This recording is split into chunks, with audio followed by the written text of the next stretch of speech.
안녕하십니까. 국민의힘이 지금 새로운 지도체제를 띄우기 위해서 일종의 카오스 상태로 들어갔습니다. 새로운 어떤 창조적 결과가 나올 것으로 이제 기대하면서 이 혼돈을 바라보고 있는데요. 현재 비대위를 띄우는 데 있어서 누가 비대위원장이 될 것이냐로 지금 분분합니다. 제가 좀 짧게 하기 위해서 결론만 이야기한다면요. 국민의힘은 현재 진행되고 있는 과정을 보면은 지도부 자체가, 현재의 지도부 자체가요, 한동훈 장관으로 비대위를 지금 맡기고 싶어 하는 것 같습니다. 한동훈 장관이 여권에서 대선주자 지지율 1위죠. 압도적인 1위죠. 내세울 수 있는 최강의 카드다. 이제 이렇게 보고 한동훈 비대위원장설이 유력합니다. 국민의힘 의총을 열어봐도 그렇고, 지도부 체제 자체가 그런 식으로 성격 이제 되어져야 살 길이 생긴다라고 믿는 최고위원회의의 전체적인 의견도 그런 쪽으로 가는 것 같습니다. 한동훈 장관 원톱으로 비대위원장, 이것도 굉장히 이제 예상 가능한 시나리오 중에 한 개였고, 좋은 카드일 수도 있습니다. 근데 여기에 대해서 이제 반대하는, 반발하는 어떤 목소리가 있는데요. 그들의 목소리를 모아보면 이런 겁니다. 지금 위기는 용산으로부터 비롯되었다라고 보는 거죠. 용산으로부터. 지금 그게 일반적으로 통용되는 비판자들의 목소리입니다. 대통령이 변하지 않으면 아무 소용이 없다. 당대표, 원내대표, 다 사퇴해도 대통령이 변하지 않으면 아무 효과 없다. 이게 그들의 주장입니다. 그 연장선에서 한동훈 장관이 만일에 비대위원장이 되면 이거는 윤석열 대통령과 한동훈 장관은 거의 같은 개념으로 묶이기 때문에 효과가 없다라고 주장하는 거죠. 그것도 일리가 조금은 있는 것 같아요. 그렇지만 그 목소리가 반드시 맞다라고 보기 어려운 것이, 한동훈 장관은 법무부 장관으로서 다소 제한된 정치적 행위를 했습니다. 이제 법무부 장관이라고 하는 옷을 벗게 되면은 훨씬 더 프리하게 자유롭게 발언을 할 수가 있습니다. 이 경우 그동안 우리가 알고 있는 한동훈 외의 다른 한동훈이 또 나타날 겁니다. 와, 또 이런 새로운 면모가 있었구나라는 그런 어떤 신천지를 볼 수도 있다, 이런 생각이 드는데요. 그렇게 되면 윤석열 대통령과 한동훈 장관이 반드시 일체화 되었다라고 보지 않을 수도 있는 그런 현상이 터질 겁니다. 원래 정치 쪽에서요, 하나의 우뚝한 존재로 크기까지 누구의 사람이라는 게 이게 좋은 타이틀이 아닙니다. 한동훈 장관도 결국 이제 대통령이 되자면은 창조적으로 윤 대통령 사람이라는 그 개념을 극복을 해야죠. 그렇다고 예전 김무성이처럼 혹은 다른 대통령에 도전하는 사람들이 대체로 자기가 모시던 그 주군격인 대통령에게 들이대는 사람이 많습니다. 대체로. 자, 그런 방식이 아닌 한동훈만의 또 다른 어떤 방식으로 대통령과 차별화를 꾀하면서, 윤 대통령과 차별화를 꾀하면서 독자적인 목소리를 낼 수도 있겠죠. 그렇게 되면 새로운 시너지가 폭발하면서 한동훈 현상이 또 터질 수가 있습니다. 한동훈 장관이 지금 꾸준하게 지지율을 지금 올리고 있잖아요. 거기서 한 단계 더 도약을 이루자면은 그런 새로운 한동훈이 이제 등장할 필요가 있는 거죠. 저는 그것도 가능하다고 봅니다. 얼마든지 그런 변신이 된다라고 보고요. 현재 국민의힘은 결과적으로 한동훈이냐, 한동훈이 아니냐로 지금 굳어졌다고 합니다. 한동훈 원톱이냐, 아니면 다른 사람으로 가느냐, 아니면 투톱으로 세우느냐, 이것도 소수 의견이지만 있다고 합니다. 자, 한동훈이 아닐 때는 누가 됩니까? 원희룡, 그리고 안철수, 나경원, 이들이 이제 우선적으로 거론된다고 지금 알려져 있고요. 그 외곽으로 조금 나가게 되면은, 유승민, 이 정도가 거론되겠죠. 그리고 극소수지만 지금도 이준석을 노래하는 사람들도 있다고 합니다. 그리고 거기서 더 외곽으로 나가게 되면은 김종민, 임명진 이런 뻔한 카드들이 또 등장합니다. 근데 제가 볼 때는요, 거기까지는 갈 필요 없고, 한동훈이냐 아니냐로 본다면 아니다 쪽에는 원희룡이나 안철수 그리고 나경원 이 정도 선에서 아마 결정되지 않겠나, 이런 일반적인 생각들이 있는 것 같아요. 자, 그건 그렇고요.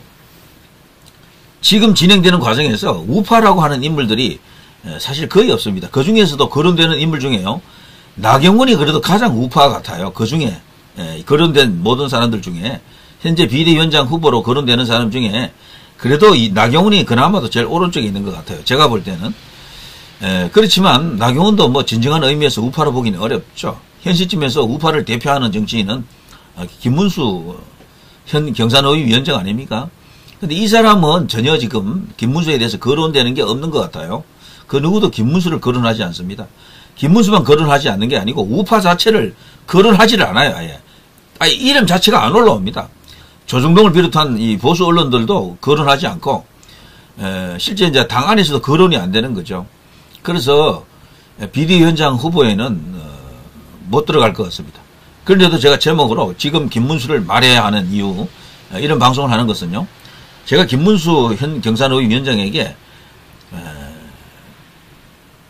꼭 이제 이분이 이제 하면 제일 잘할 것 같다라는 역할이 하나 있기 때문에 그렇습니다.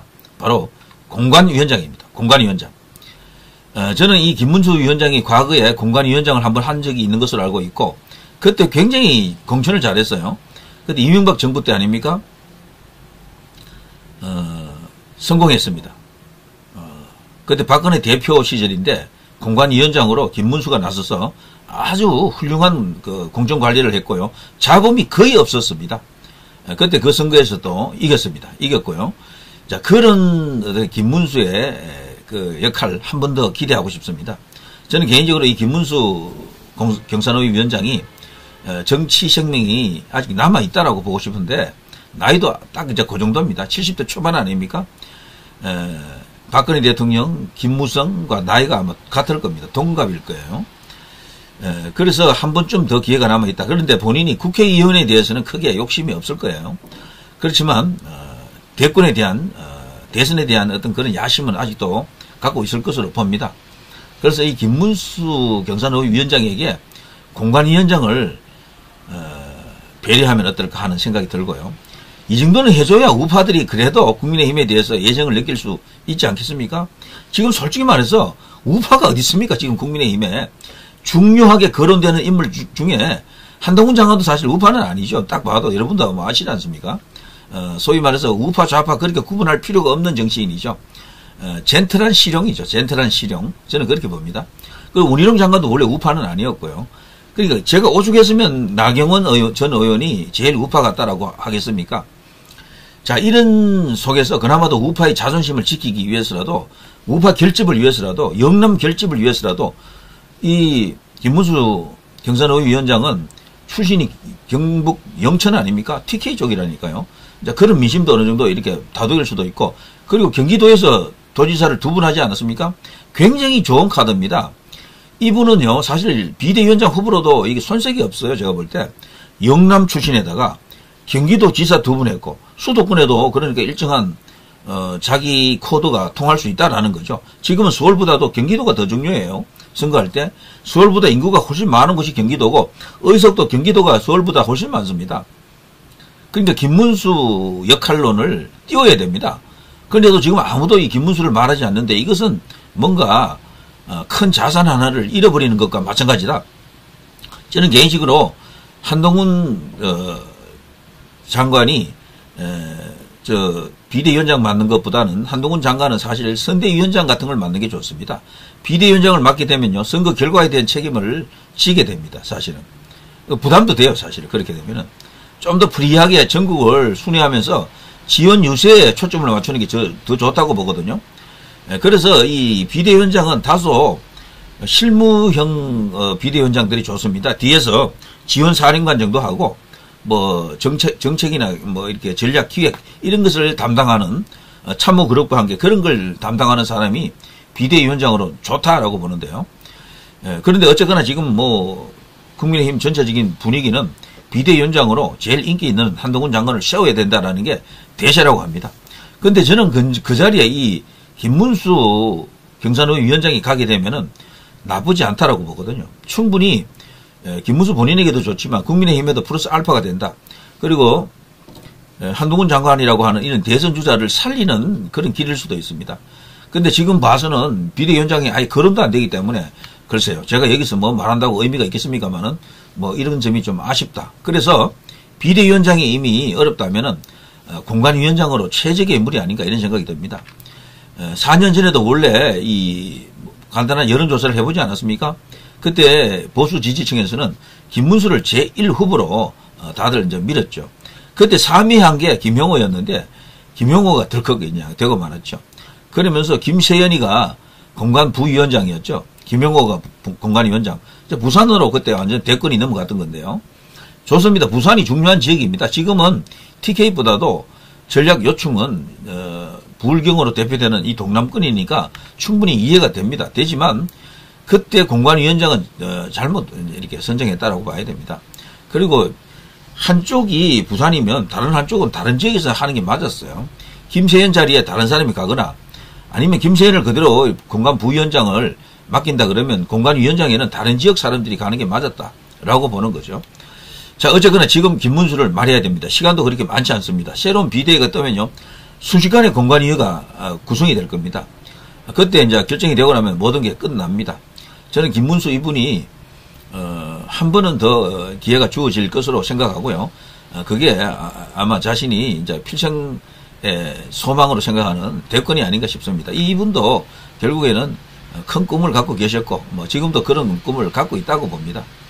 포지션이 딱 이제 우파에 이제 들어와 있는 분인데, 우파 후보가 없기 때문에 오히려 이게 기회일 수도 있습니다.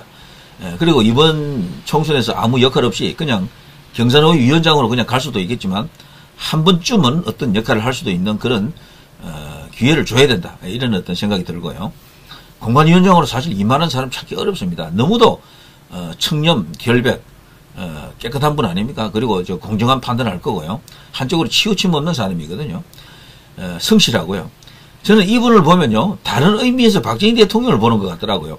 박정희 대통령이 갖고 있지 않는 기질도 갖고 있고, 박정희 대통령이 갖고 있는 기질 중에 못 갖고 있는 것도 있는데, 닮은 꼴이 뭐가 있는가 하면요, 청렴하다라는 것. 청렴하다. 그리고 진정성 있다라는 것. 진정성. 그리고요, 굉장히 성실부지런하다는 것. 이 세 개는 적어도 완벽하게 일치하는 것 같습니다. 뭐 다른 여러 가지 덕목도 있는데 그 세 개는 거의 그냥 동급이다, 이런 생각이 들 정도입니다. 이 김문수 경산호위 위원장도 젊은 시절 그 전설 같은 일화가 많습니다. 노회찬에 따르면은 자기가 평생을 통틀어서 가장 존경했던 인물이 이 김문수였다 하더군요. 자기 운동권 이 소장파 시절에요. 그때는 그야말로 그쪽 세계에서는 전설 중에 전설이었다라고 합니다. 김문수 하면 뭐 다들 그 앞에 가면 다들 그냥 한 수 접고, 운동권, 그 쟁쟁한 운동권들도 다 한 수 접고 존경했다고 하는 인물입니다. 이거는 전투력, 투쟁력도 있다는 얘기죠. 거기다가 인품이 없으면 그렇게 되지 않아요. 인격, 인품 이런 것까지도 갖추고 있다라고 봐야 되죠. 과거에는 분명히 좌파였지만 이제 전향해서 그 누구보다도 우파가 된 인물이죠. 나이가 딱 이제 한 번쯤 더 도전할 수 있는 기회가 있는 것 같습니다. 지금부터라도 서서히 뭔가 존재감을 키울 수 있는, 우파라면 어느 어떤 결집할 대상을 만들어야 되는데 지금 우파에서요, 결집할 대상이 없죠. 뭐 몇몇 사람들이 있을 겁니다만 그래도 가능성이 제일 높은 것은 이 김문수 현 경산호위 위원장이 아닌가 싶습니다. 자, 이 정도 하겠습니다. 누리 PD 김준이었습니다. 여러분 대단히 감사합니다.